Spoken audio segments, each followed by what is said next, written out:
Hello. Hello. Yeah. So fine. So let's get started. So this is regarding craft Kind's project evaluation. So basically, do you have any prior experiences working in a new project, or like this is the first project which you are getting into it? No, I have experience of 3 years.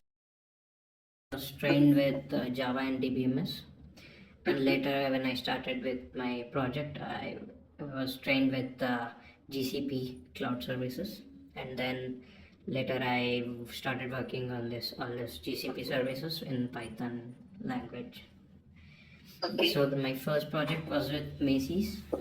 That was a migration one, and Okay. with e-commerce client. And the second one was also with the same for delete automation. That is Consumer Privacy Protection Act, California Act. Well, and my recent project was with the Canada Rail, which was a logistics one. So I worked there for similar like pipeline and migrations, and recently I worked with the Sonar Cube code check and code vulnerabilities to solve those code smells, and that's my experience till now in brief. Okay. So fine. So here in our project, basically we'll be working with SQL, most of major scenarios, and then we'll be working with Python for basically having a data engineering environment where we'll have different set of tools like Daxter, DPT, and few other components like some handlers like different sources handlers which are inbuilt to actually make a processing out of the data which are present in the systems. So majorly we'll be looking for SQL and Python. So this. So how would you rate yourself with Python and SQL? Yeah, 3.5 out of 5. Okay. I mean both, right? Yes. Okay. Fine. So let's get started with SQL first. Okay. What are all the concepts you know and have worked with SQL? Yeah, joins and this aggregate functions. Mm-hmm. It's all the clauses, Mm. and yeah, I remember that. And window functions like yeah, ranking function I have worked for one particular requirement. Yeah, these Okay. things I have worked. So, fine. So how about Python? So what are all the concepts in Python, or like for example, so what are all the checks and other things for a code you have written, and what are all the implementations you have done in Python? Yeah, basically like we designed the pipeline like whenever we have this file, so in order to ingest that into BigQuery table. So BigQuery is data analytics DBMS in database in our Google Cloud.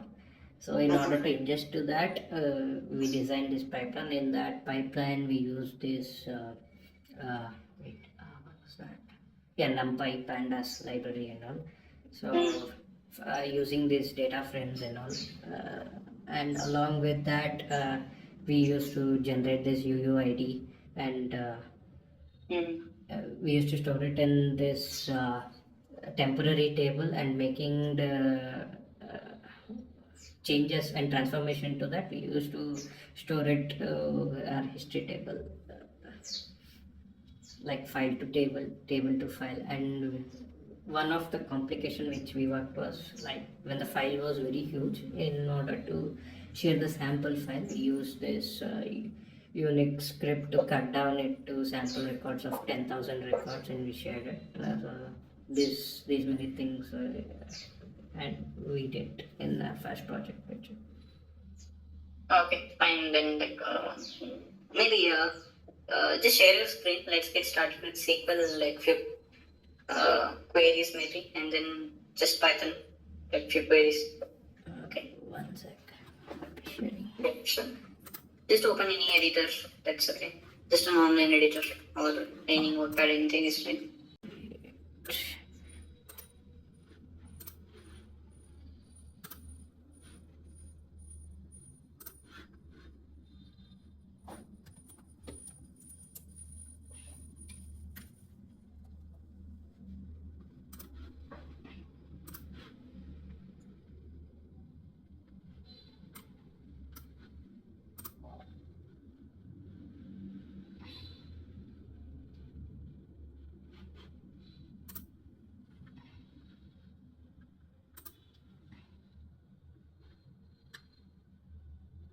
Is my screen visible? Yeah, it's visible now. Just a second.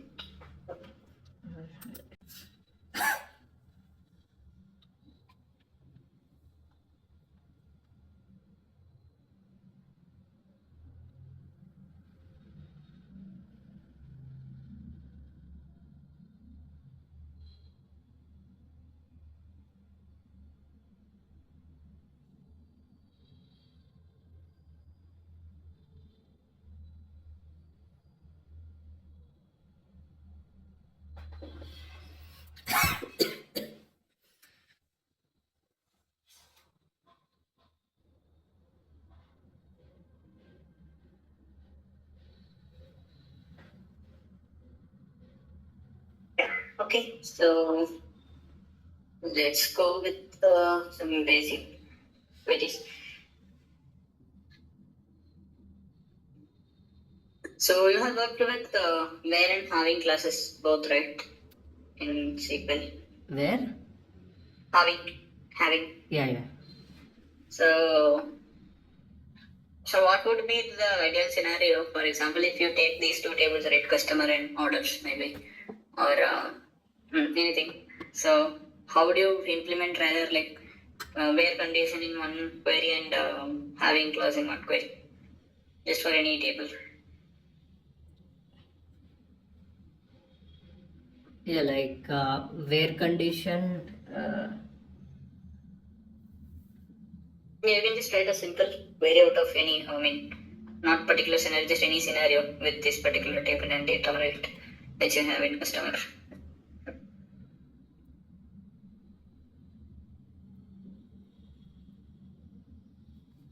Okay.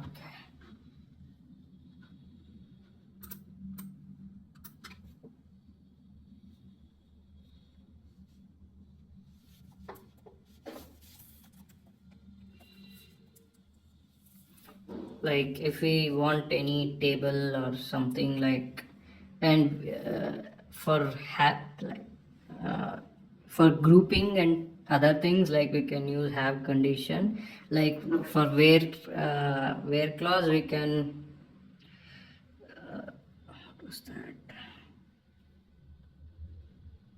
like directly not to fetch, like if for a particular column or something like that we use. So select maybe any column, or okay, I'll use star, and from customers where any, like what can, okay, maybe our customer our car is equal to some any model, maybe Porsche or something like this, or any email ID related to customer. So this is a where clause which we use. Like in having clause, select any okay, column 1 and column 1, column 2, column any column 5.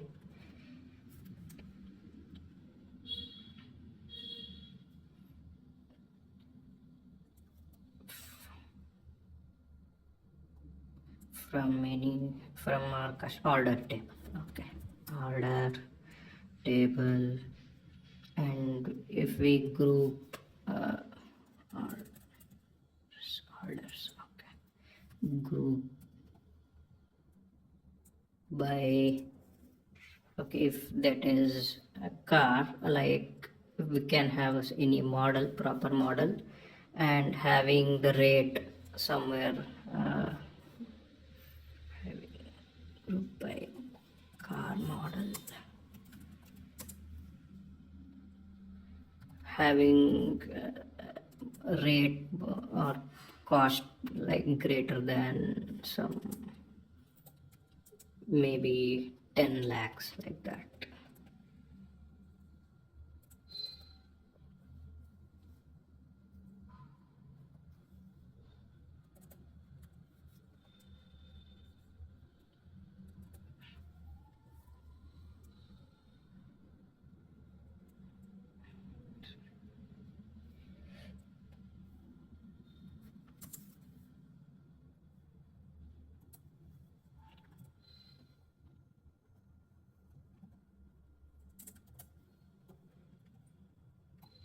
Like this.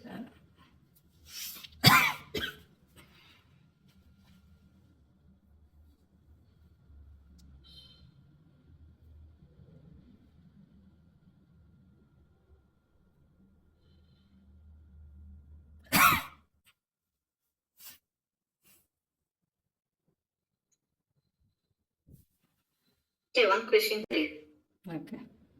So you're grouping by car model Okay. and you're taking average cost greater than something. Yes.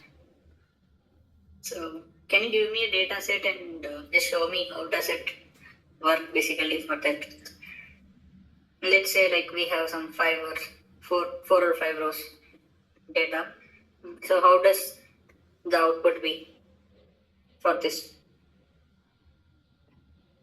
Yeah, like maybe car specifications and this. Yeah, just like list down some four rows of data and just give me an output of it. Okay, column 1 can be with. Okay.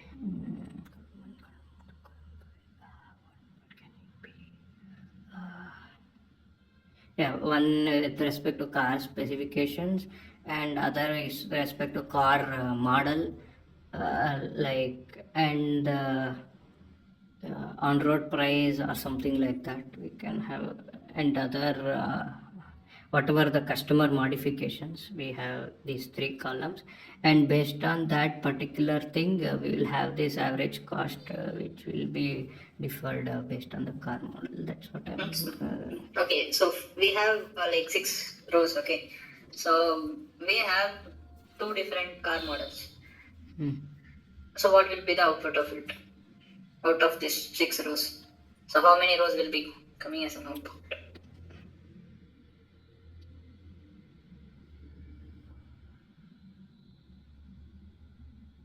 Oh, So sorry, you're getting my point, right? sorry, I forgot this to add in cost also.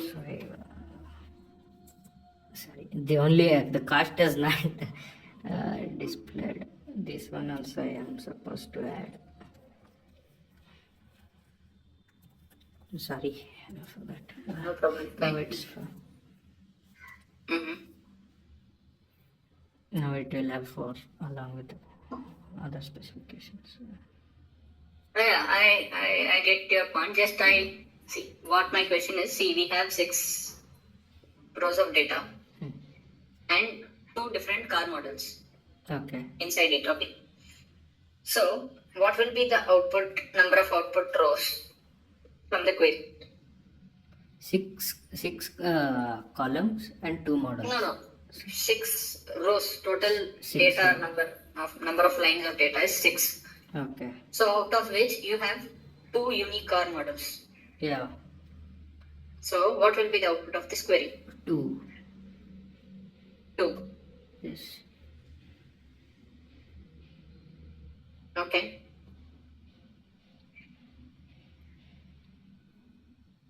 Yeah, okay, fine. Now let's go to the next one.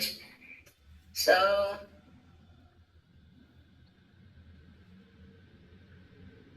and one more thing, like we do have this where clause, right? Yeah. So what about like multiple conditions? Like how will you implement multiple conditions in a where clause? Like I remember using this along with that yeah, and was used, and we have app operators which you can in BigQuery. I was using and we have some operators which you can make use of along with this.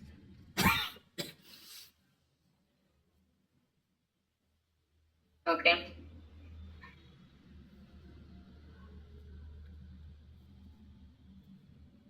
Okay, fine.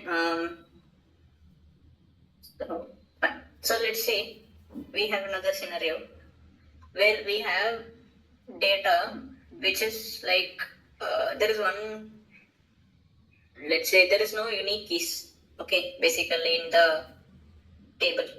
Okay. You can see customer ID, right? That's a unique key Yeah. column. Yeah. So it doesn't have any duplicates in the null values. Yeah. So you, like, let's say we don't have that column basically, and they are saying, the client is saying that we do have some columns which can be combined to get the unique combination. Yeah. Okay. So what happened was, like, since the unique combination was not present previously, there were some duplicates present. Okay.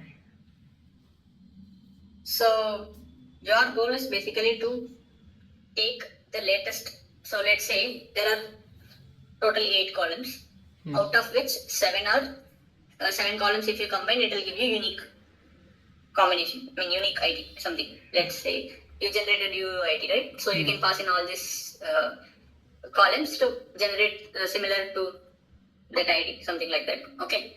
Okay. With all this column data. Okay. So the 8th column which I mentioned was the date column. Okay. So what you should take is, you should take the latest date. For example, if the data is updated today and also yesterday for the same key column, then you should pick only today's date. Got it, right? Yeah, got it. Yeah. So how will you achieve this? Like we can have this after grouping it, we will have as ascending or descending order if we have in descending order if we rearrange it, and if we take the top one, it will be done, I guess. Okay. Group by what? Group by all the columns. No, wait. Group by what was I forgot the question. Can you repeat it? Yeah. See, we will not go with so many columns. Like, let's say we have 4 columns. Okay. Okay. So out of which 3 columns can be combined to get the unique ID. Okay. The final column is date timestamp. So it does have all the timestamps, like whenever the data is updated. So for these unique combination, you should get the latest updated date of all the data. If there are 100 rows, let's say 20 duplicates are there. Okay. So 80 uniques. You should get 80 uniques where all 80 should be with the latest. I mean, like, how do you say? 60 will be unique, okay, already. Only 20 are duplicated. Okay. 20 plus 20. 20 unique data, 20 duplicate data. So combined 40 data is there. So out of these 40, 2 data, I mean, if you take 2 rows, right? So that will be having 1 duplicates with 1 previous date and 1 with current date. Current in the sense latest updated date. So you should pick the latest updated date. So how can you achieve this? The basic ask is to get the unique data with latest updated time. That's it.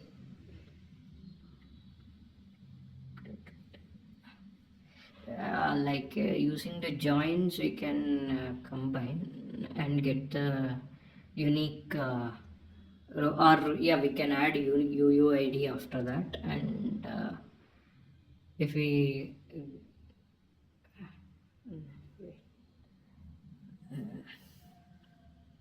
I worked on similar, but I'm not able to recall. Sorry. Fine. Okay, got it. No problem. So, I think ranking function. Sorry, I'm not able to get it. I worked on similar one. I'm not able to recall at this point. Sorry. fine. Not an issue. One more thing. Let's go with Python maybe now.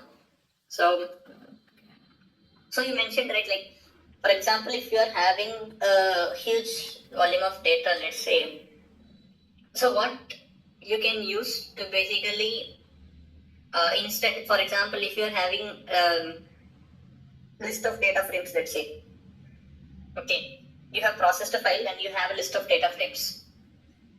Okay. So the data volume is huge.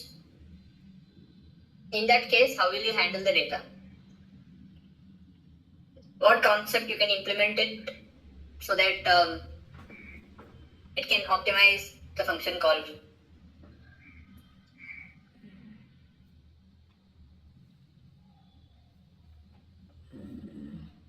Maybe two more specific if you go.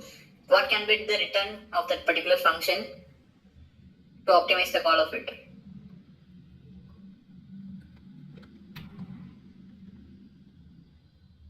Sorry, I'm not able to recall this. I have used this data frames and all. That. Okay, fine. So the next one is like you have, let's say you have two lists. Okay. So you want to iterate it simultaneously and do some operation. Let's say you have two lists. One is having the ID and the other is having the value. ID and value. Okay. Okay. If you take the first one, those two will be the ID and the value, similar ones. Like if you take the 0th question, it will have the ID and the value of the collateral values. Like you can match between the first value and the first ID. Okay, something like that. Okay. So you'll have to iterate through the list and bring it up. So how will you do that for both the lists? Two lists having key and value pairs, and I'm supposed to. Yeah, instead of using dictionary, they are just using lists, let's say. Okay. So how will you just get these values intact? Like, so let's say our operation is to basically combine the ID and this value and concat it, let's say. So how will you do it? So what function you can use to? For loop, data frame, and. Okay, for loop, fine. So how will you use a for loop for two different lists? Based on that matching between them, matching key, something like that.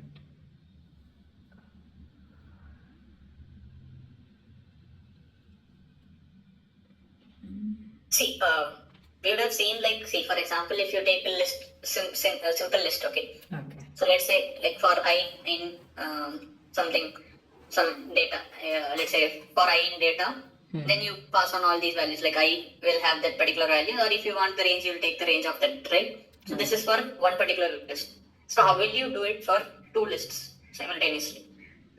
We can go for nested for loops. Just a minute, I'm getting a call. Okay.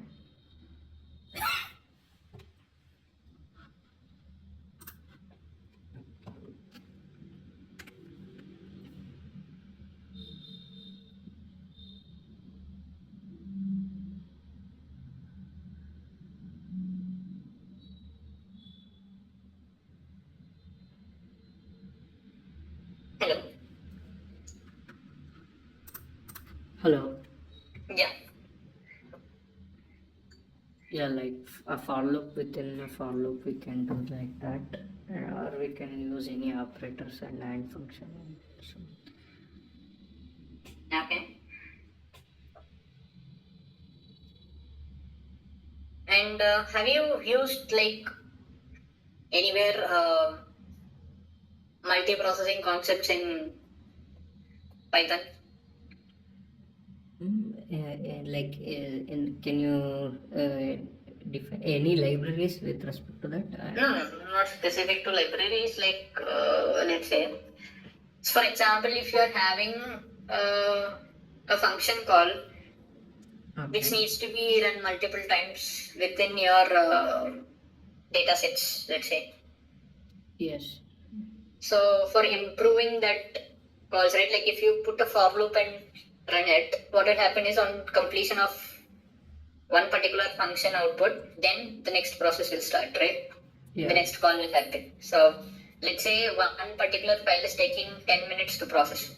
Yeah. So in a for loop, it will take 50 minutes for 5 files to process, right?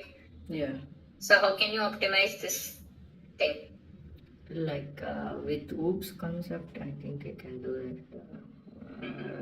What was inheritance or something like that. I remember. Okay. Okay, so how can you use inheritance to actually slow down this execution timing of program? We'll have one parent function, and then Okay. using that, like for minor modifications or something, we'll have a child, and wherever required we can use.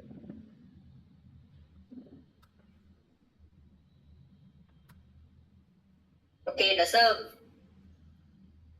parent-child inheritance, like, does it really helpful for improving the process of running time?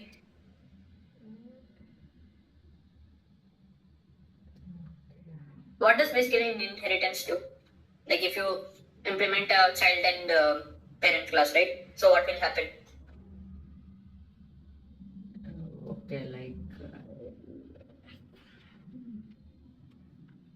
to be specific, like it will have only like particular maybe if we have multiple data functions in with respect to that class, we'll have only certain restricted or selective which is inherited from parent to class. Yeah, parent, right? Child, sorry.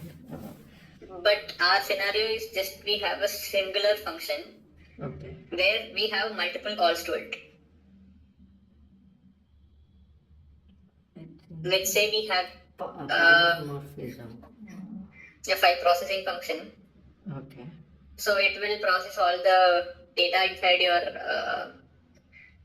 file. Let's say text file is coming in. So that is getting transformed into a data frame, let's say. Okay. So you are passing in 5 files. Let's say 5 different files are coming from 5 different clients. So you'll have to process all the files, and like let's say the data frame should be in the data frame will get stored into a particular database or something with the client names. So in that case, how can you implement inheritance here, right? That's not required basically. There is no child class implementation here. This is just a singular functionality which is already in place in any class. Yeah, like we can use like global variables, polymorphism or something like that.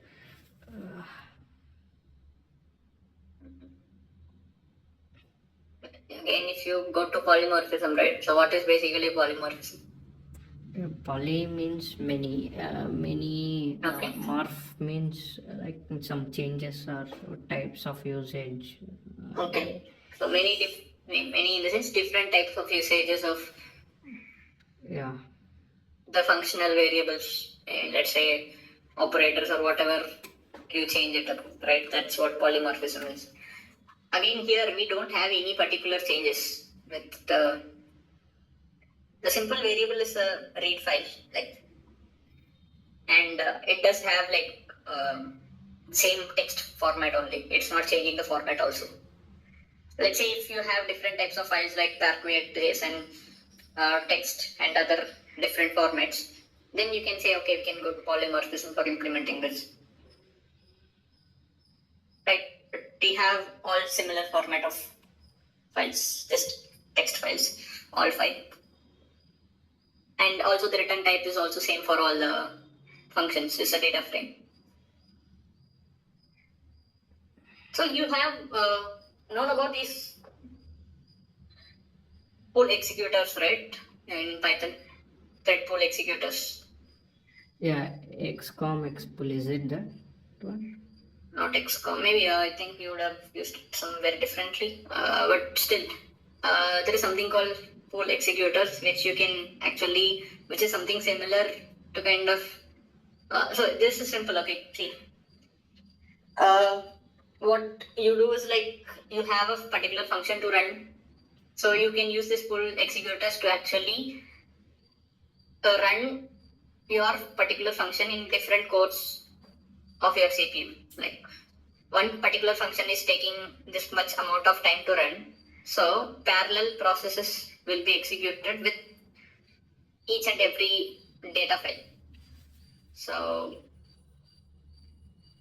all the functions will run in parallel and it will return the output. So it's basically like one particular file is taking 5 minutes to process. So how, let's say the next one is taking 4 minutes and next is taking 3 minutes and next is taking again 5 minutes. Then the average of this particular time will be completed within 5 minutes. So however the larger file, right? I mean, whatever the larger the file size is, so that would be the maximum time taken. Instead of running it in series. Parallel. Yeah. So one after the completion of the other, that will take a huge time, right? So on increasing upon the processing of your system or whatever, you can increase the number of running sizes of your process. So yeah. So fine. So let's say okay, you have worked on GCP only, right? So again, like to be precise, like we are not actually using GCP here, but little bit of Azure will be used. Okay. So do you have any idea about Azure or just worked on GCP only? Oh, majority of the time I worked on GCP. Azure we did not on large scale. We just have seen the environment. That's it. Yeah. Can you give more details about this? What actually it's doing here in this account? What was the role and description? Yeah, so the role would be like data engineering, basically. I mean, the process is data engineering, and you would be working as a data engineer here. Okay. So, like, we'll be working on like DBT, where you will have SQL, like which is similar to SQL, and we'll be using the tools like Snowflake, and then like Daxter is one of the like tool which we use. So basically, you can say like, which is similar to Apache Airflow for which is similar to like maybe you would have known about this schedulings and pipelines, right? Like for example, as you mentioned, right? If a particular file comes in, so there should be a like sensor to actually check that whether if there is a file or not, and then it should process the file, right? Yes. From the path which, yeah, so something like that. So that would be done by Daxter, basically, and pipeline and Daxter monitoring is present. Then like little bit of Azure is being used, like blob storages and document storages. And then what else we have? Like we do have some SharePoint and other things. Like we do have different sources of data which is coming in and which is flowing to Snowflake. So Snowflake would be the central repository to actually have the data in it. Okay. Okay, so yeah, so let's say. Also, this second query which you have written, right, this SQL. So that is actually not the correct one. Why? Because see, wherever you have a group by class, right? So you can either have an additional aggregate in the select clause, so or like you cannot have a separate select clause. Like for example, you say column 1, 2, and 5. Okay. Then you should definitely have all the other columns in the group by, like column 1, 2, and 5 in the group by. Then only it will be able to actually group. Because when you do a select, right, it will just select the complete data. Okay. So when you use a group by for a particular thing, then the remaining columns will not be able to identify with on which basis to group that particular data on. Okay. Okay, so unless you use an aggregate function like average, we have used average cost, right? Yeah. So then it will calculate the average cost for the particular card model. But if you have another column there, then it will not be able to identify on which basis to group that call with, Okay. unless it has similar data. Okay. I mean, even if you do have similar data, but it won't actually do an aggregate on that. So that's okay. Okay, so fine.